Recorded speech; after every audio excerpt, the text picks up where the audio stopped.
Kenalkan, nama saya Muhammad Jil Akhtar dari kelas 9E dengan nomor urut nomor 27.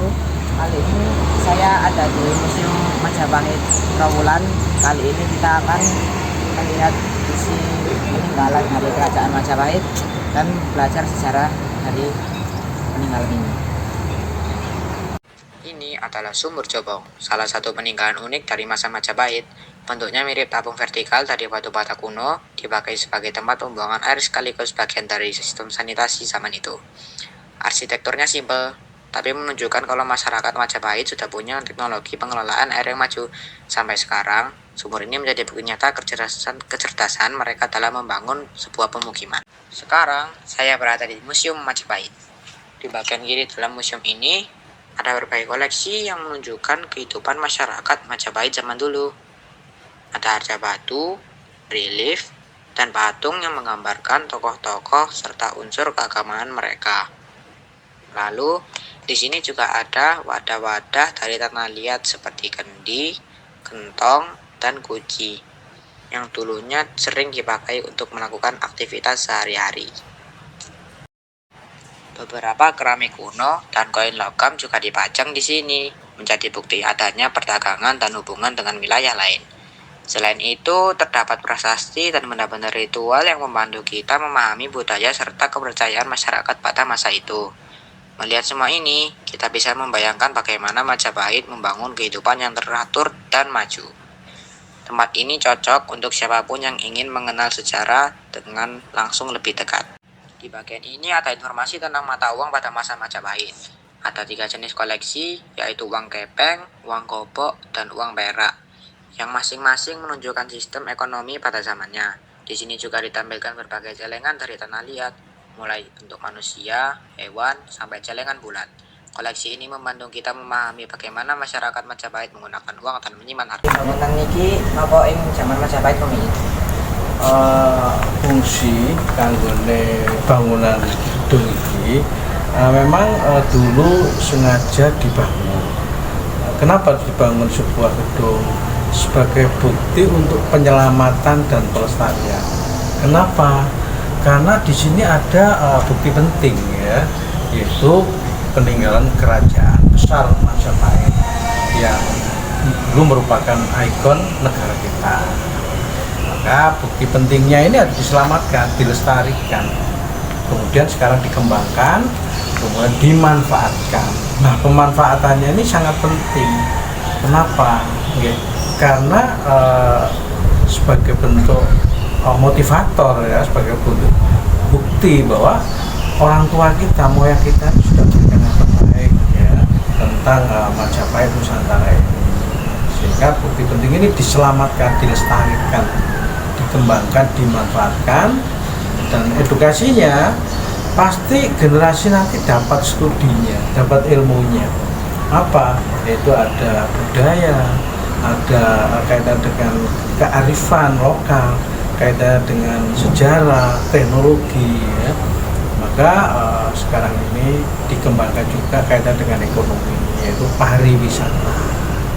Dan yang tidak kalah pentingnya, di sini juga sebagai motivator, karena disinilah karakter ideologi moyang kita yang luar biasa karena menyatukan Nusantara ini.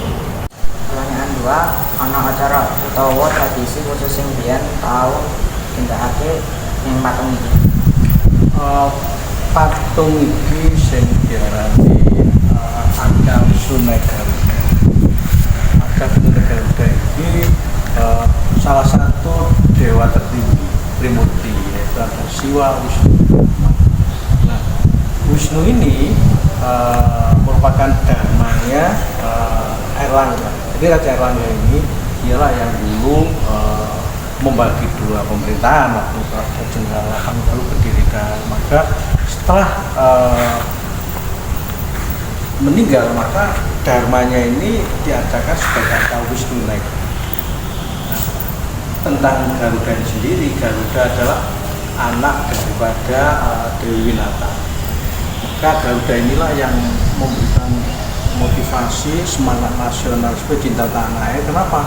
Karena sosok Garuda inilah yang menyelamatkan ibunya dari cengkeraman Dewa Kadu. Ratu, yaitu naga yang kejam ini. Maka Garuda ini dia rela berkorban demi ibunya, maka ibu itu segalanya.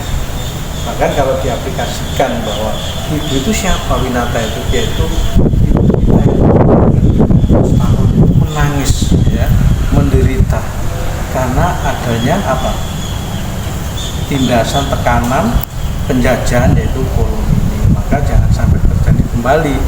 Generasi ini harus memperkokoh persatuan. Apa? Yaitu ekspresinya belajar, dengan ilmu pasti bisa, ya.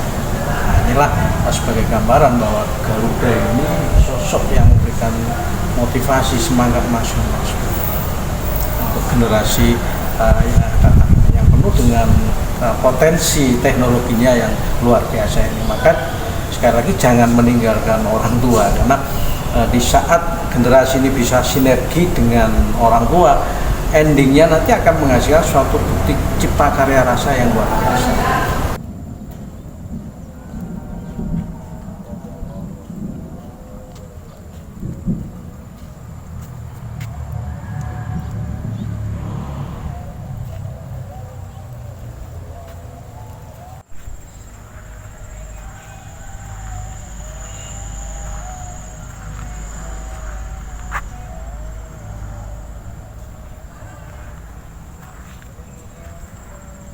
Sekarang aku lagi ada di Candi Bajang Ratu, salah satu gerbang peninggalan Majapahit yang bentuknya langsung menarik perhatian.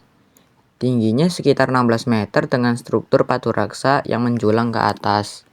Material utamanya bata merah, tapi penyusunannya rapi banget sampai kelihatan presisi.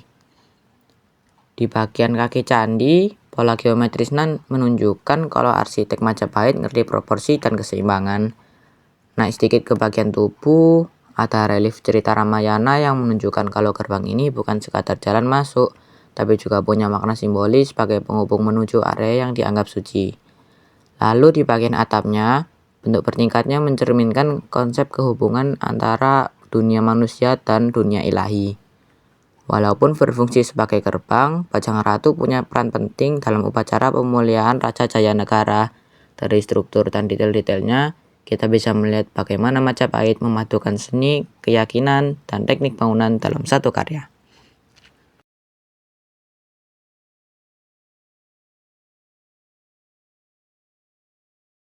Oke, karena kali ini hujan jadi kita menggunakan payung ya.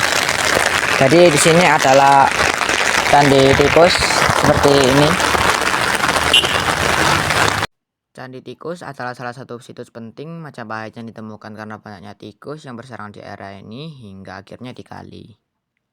Struktur utamanya berbentuk kolom besar dengan bangunan bata merah di tengah yang diperkirakan berfungsi sebagai tempat peribadatan atau pemandian suci. Bagian tengahnya memiliki undang-undaan dan saluran air yang tertata rapi, menunjukkan kemampuan Majapahit dalam mengatur sistem pengairan. Dulu kolam ini dipenuhi air, sehingga tempat ini kemungkinan digunakan untuk ritual pembersihan diri sebelum upacara keagamaan. Arsitektur dan teknologi airnya menggambarkan betapa majunya peradaban Majapahit dalam membangun struktur suci ini. Sampai sekarang, Candi Tikus terus dirawat agar generasi kita bisa melihat langsung bagaimana detail dan teknik pembangunan masa lampau yang masih mengesankan.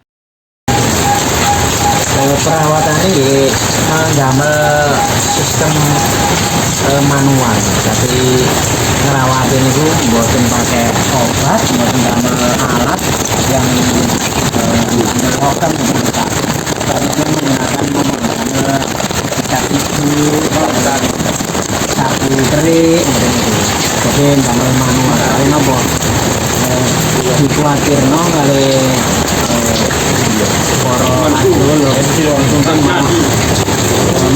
merusak kali ngarai foto ini tambah awet. Setiap hari jeramut tapi damel itu manual. That's the end of our journey through the Majapahit Museum, Candi Bajang Ratu, and Candi Tikus. Really cool to see how all these places are connected. See you in the next time, guys.